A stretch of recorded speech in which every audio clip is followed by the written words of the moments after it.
Hello friend, आज हम देखेंगे cell the unit of life chapter 8। Cell के बारे में आज पढ़ेंगे। सेल के बारे में हम ओवरव्यू आज देखेंगे, उसके बाद उसके आगे बढ़ेंगे। ये लेक्चर नीट के लिए भी ज़रूरत है। 11 के लिए 11 वाले बच्चे भी देख सकते हैं, जो तैयारी वाले बच्चे हैं उसको भी देख सकते हैं, मतलब कोई भी देख सकता है। ठीक, जैसे इसमें बहुत सारे बच्चे ऐसे भी होते हैं उनको सेल के बारे में पता ही नहीं होता, सेल होता क्या है। वो भी इस लेक्चर को अगर देखेंगे तो अच्छे से वो समझ जाएंगे, एकदम कॉन्सेप्ट एकदम क्लियर हो जाएगा उनको भले ही कुछ ना पता हो, पर हाँ अगर इस वीडियो को अगर पूरा देखेंगे तो हाँ पर ये है समझ जाएंगे। और जो जानते हो तो भाई हाँ, इसका मतलब ये है इस लेक्चर को मतलब सब समझ सकते हैं एकदम अच्छे से अगर वॉच करेंगे। चलिए हम सेल के बारे में पढ़ेंगे। देखो सेल होता क्या है, जब हम अपने आसपास कहीं भी देखते हैं सेल दिखाई देता है, हम आँखों से नहीं देख सकते हैं। जैसे बैक्टीरिया यूनिसेलुलर है, देखो सेल का बना होता है। प्रोटिस्टा वो भी सेल का बना होता है। Archaebacteria, eubacteria, cyanobacteria, बहुत सारे ऐसे जीव जंतु होते हैं, ऑर्गेनिज्म होते हैं बिना सेल का इस पृथ्वी पर अस्तित्व, इस पे बिना सेल का इस पृथ्वी पर कोई अस्तित्व नहीं है। अगर सेल है तो लाइफ है, सेल नहीं है तो लाइफ नहीं है। इतना सीधी सी बात है, इतना तो समझ लो। ठीक, अब सबसे पहले सेल, एक चीज़ और समझो। ये तो आप समझ गए होंगे, चाहे यूनिसेलुलर हो चाहे मल्टीसेलुलर हो।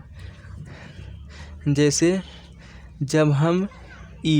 जब हम घर बनाते हैं, आप देखे होंगे कि छोटे छोटे ईंटों से मिलकर अपना घर बना होता है। एक ईंट का है, उसका यूनिट है। देखो फील करो बायोलॉजी को तो अच्छे से समझ पाओगे। यहाँ पर कॉन्सेप्ट समझने आया ना, कॉन्सेप्ट समझो। बहुत लोग होते हैं पढ़ाते हैं, पर वो अलग बात है। हम वो बेसिक को अगर समझ जाओगे तो यार कोई भी दिक्कत नहीं होगा। ठीक, जैसे छोटे छोटे ईंट मिलकर पूरा घर बना होता है, वैसे ही हम जैसे ह्यूमन की बात ले लो, चाहे कोई भी ऑर्गेनिज्म, यूनिसेलुलर तो मान लो एक सिंगल सेल ही है।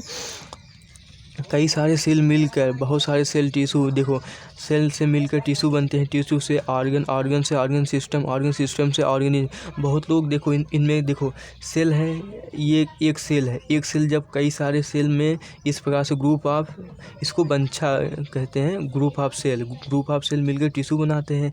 कई सारे टिश्यू मिलकर ऑर्गन बनाते हैं। जैसे स्मॉल इंटेस्टाइन हो, जैसे ये स्टमक हो गया, कोई भी ऑर्गन हो गया, लीवर हो गया, स्मॉल इंटेस्टाइन, लार्ज इंटेस्टाइन, कोई भी हो गया, उसके बाद ऑर्गन सिस्टम बन जाता है। जैसे डाइजेस्टिव सिस्टम, रिप्रोडक्टिव सिस्टम, कोई भी सिस्टम है। जब हम खाना खाते हैं ईसोफेगस से होता हुआ, स्टमक से होता हुआ, इस प्रकार से एक सिस्टम है ना, इसको जीआईटी कहते हैं। चलो इतना भी डिटेल में आपको नहीं घुसना है, आपको ओवरव्यू अच्छे से क्लियर होना चाहिए। उसके बाद ऑर्गेनिज्म, देखो इन सब से मिलकर एक ऑर्गेनिज्म बन गया। पहले सोचो, एक सेल से टिश्यू, टिश्यू से ऑर्गन, ऑर्गन से ऑर्गेनिज्म सिस्टम, ऑर्गन, पूरा एक ऑर्गेनिज्म बन गया। एक प्रकार से, इस प्रकार से समझो। ठीक, एक ऑर्गेनिज्म बन गया। ठीक, अब ये कोई भी वर्क कर सकता है, काम सकता है। वैसे ही देखो एक सेल यूनिट है। जैसे बिना ईंट, अच्छा ये बताओ तुम बिना ईंट के घर बना सकते हो? नहीं बना सकते हो ना, इसलिए वैसे एक सेल होता है। बिना सेल के एक तुम ऑर्गेनिज्म नहीं बना सकते हो। सेल एक यूनिट है, इसका एक डिफिनीशन भी है। Cell is the unit of living in all living organism. Cell जीव की संरचनात्मक क्रियात्मक एक इकाई है। बिना सेल के इस लाइफ में, इस पूरे पृथ्वी में मतलब अस्तित्व भी नहीं है। ठीक, इतना तो समझ में आ गया ना। अब देखो, अब हम सेल के खोज के बारे में देखते हैं। सेल की खोज कैसे हुआ? पहले देखो सेल के बारे में पहले कोई नहीं जानता था। उसके बाद रॉबर्ट हुक नामक एक साइंटिस्ट थे, जो कि 1665 में इन्होंने खोजा था एक सेल को। उसको देखो कैसे खोजा था। एक ये पेड़ है, ठीक, ये इसका बार्क होता है, इसका एपिथेलियल ये बार्क होता है। इस बार्क में एक लेयर को उठाए, एक इतना पीस कट किए, मतलब कई सारे इसमें सेल होते हैं। एक सेल को जब बाहर निकाल के देखा, उसमें न्यूक्लियस हो गया, इसमें कई सारे राइबोसोम होंगे, माइटोकॉन्ड्रिया होगा, प्लास्टिड होगा। हाँ, थोड़ा ओवरव्यू समझ लो, उसके बाद आप इसके अगला वाला लेक्चर और अच्छे से धीरे धीरे मतलब पढ़ोगे आगे सब समझ जाओगे। उसके बाद ये सेल बना। पर हाँ, इन्होंने देखो सबसे पहले, क्योंकि ये सबसे फर्स्ट साइंटिस्ट है, आप मतलब देखोगे कि रॉबर्ट हुक सबसे फर्स्ट साइंटिस्ट कौन थे। क्वेश्चन पूछता है यहाँ पर, एक MCQ आ सकता है कि फर्स्ट साइंटिस्ट डेड सेल को कौन खोजा था। रॉबर्ट हुक सन ईस्वी 1665 में। पहले सोचो 1665 में इतना दिन हो गया यार, फील करो यार बायोलॉजी की, तब बहुत मज़ा आएगा। 1665 में सोचो उन्होंने सेल को खोजा, वो भी चलो इन्होंने एक मान लो, चलो अब नए मतलब फर्स्ट खोजे थे। हाँ, अगर लिविंग ही खोज लिए होते तब तो काम करना ही नहीं पड़ता और लोगों को ना। चलो खैर कोई नहीं, ये सेल है, उन्होंने डेड सेल को खोला। उन्होंने इसमें एक गलती किया, उन्होंने लिविंग सेल को नहीं खोजा था, डेड सेल को खोला था। उसके बाद एक साइंटिस्ट आए, एंटोनी वान ल्यूवेनहॉक, नाम लिख दें, एंटोनी वान ल्यूवेनहॉक। एंटोनी वान ल्यूवेनहॉक।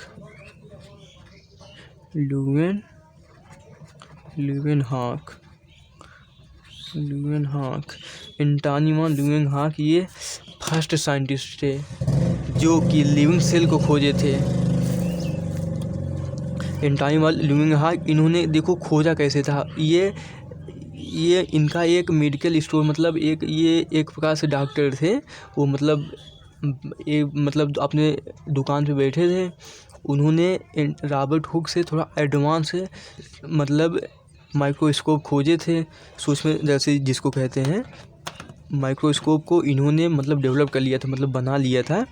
उन्होंने देखा कि रॉबर्ट हुक, वो मान लो उन्होंने एंटोनी वान ल्यूवेनहॉक अपने स्टोर पर मतलब अपनी दुकान में बैठे थे, उन्होंने देखा बारिश हो रही थी, रेन वाटर। अच्छा एक चीज़ ये समझो, जब रेन होता है, जब पानी बरसता है उसमें कोई बैक्टीरिया नहीं रहता, वही जब नीचे गिर जाता है सॉइल, उसमें तो बैक्टीरिया आ जाता है। क्योंकि मिट्टी में अगर देखा जाए इतने सारे मतलब सॉइल में बहुत सारे बैक्टीरिया होते हैं, माइक्रो ऑर्गेनिज्म होते हैं।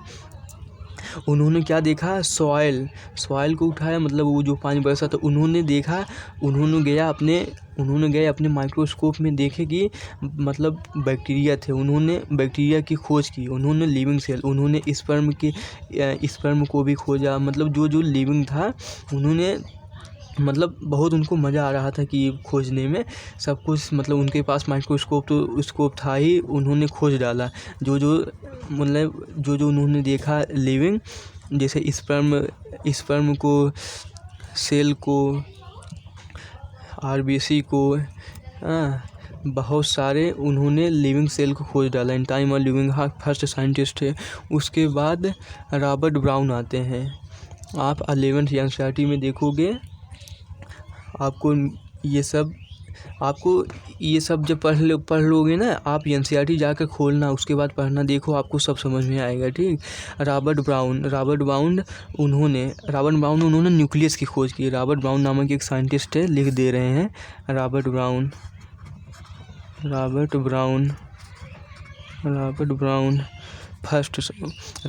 इन्होंने न्यूक्लियस को खोजा। जैसे ये सेल है, ये इसमें न्यूक्लियस नहीं होता है, इन्होंने न्यूक्लियस को खोजा था।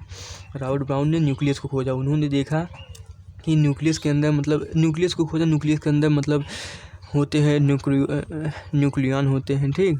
उसके बाद अब सेल की खोज हो गई। अब इसके बाद सेल थियरी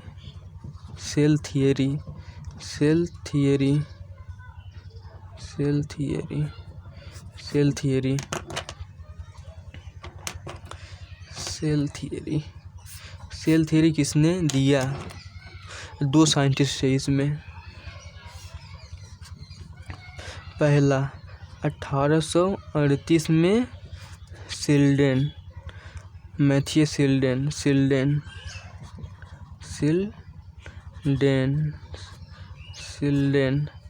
सेकेंड साइंटिस्ट है 1800, देखो 38 1 39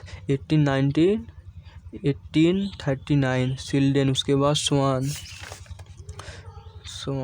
यस स्वान। अब ये देखिए जो शेल्डन नामक वैज्ञानिक थे, यह जर्मनी बॉटनिस्ट है। इन्होंने प्लांट के सेल को देखा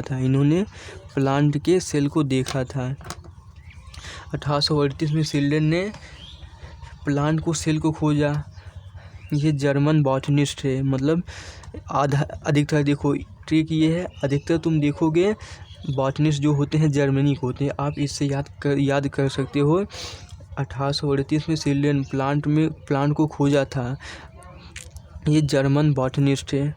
1839 में शेल्डन, 1839 में स्वान, यह ब्रिटिश जूलॉजिस्ट है। जूलॉजिस्ट पहले ये सोचो, देखो ब्रिटिश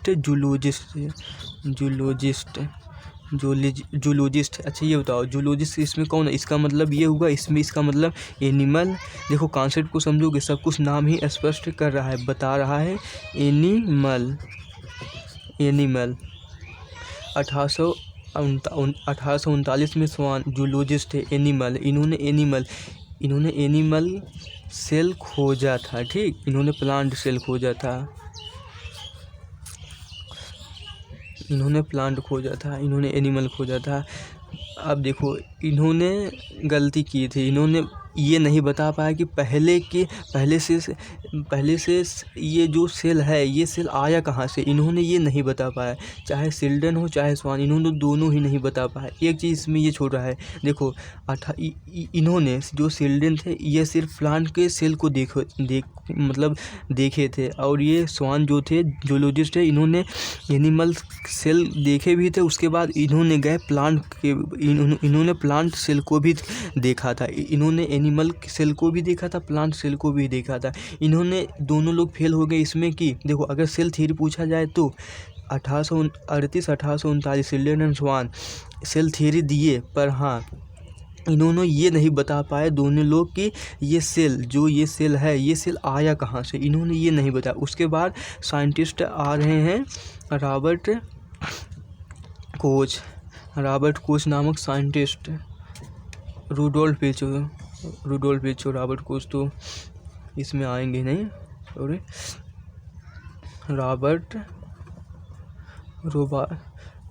रूडोल्फ विर्चो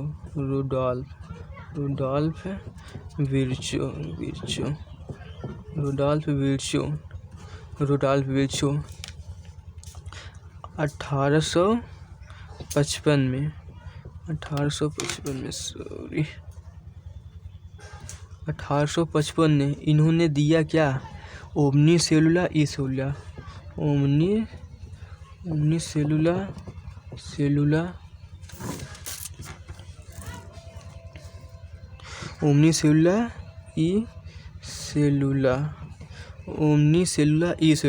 इन्होंने बताया। इन्होंने एक चीज़ मतलब ये सही किया कि इन्होंने ये बता दिया कि पहले की सेल आया कहाँ से। मतलब इन्होंने ये बताया प्री एग्जिस्टिंग सेल, मतलब पहले के ही सेल से आए होंगे। मतलब ओमनी सेलुला ई सेलुला। ठीक, all living organism are compose of cell and produce of cell. पहले के सेल से ही सेल बने होंगे। All cell arise from pre existing cell. ठीक, चलिए आज इतना ही काफ़ी है सेल के बारे में। हालांकि आप लोग मतलब ये देख लीजिए थोड़ा सेल के बारे में। ये सब हम रॉबर्ट हुक 1665 में आए, ये सब आए। हाँ, एंटाइमा लुगेंग, हाँ इन्होंने लिविंग सेल को देखा। रॉबर्ट ब्राउन न्यूक्लियस को खोज के सेल थ्योरी। शेल्डन एंड स्वान ने दिया, प्लांट को इन्होंने खोजा। स्वान ने जूलॉजिस्ट थे या एनिमल प्लांट को दोनों को खोजा था। रूडोल्फ विर्चो 1855 ने ओमनी सेलुला ई सेलुला नाम दिया। अब देखो सेल के बारे में। इसके बाद अगला लेक्चर होगा इसके आगे का ओवरव्यू ऑफ सेल। ठीक, आप सेल के बारे में, हालांकि ये ओवरव्यू था। अगर ये वीडियो अगर आपको अच्छी लगी तो कमेंट करना। अगर और चाहिए, अगर ऐसे ही मैं वीडियो अगर आगे बनाऊं तो कमेंट आप कर सकते हैं। ठीक है, सबसे पहले देखो बायोलॉजी के आप फील कीजिए। ठीक, आपको सेल के बारे में हालांकि बहुत कुछ समझ में आ गया। ये मेरा ओवरव्यू था। अगर वीडियो अच्छी लगे तो कमेंट करना। थैंक यू दोस्तों।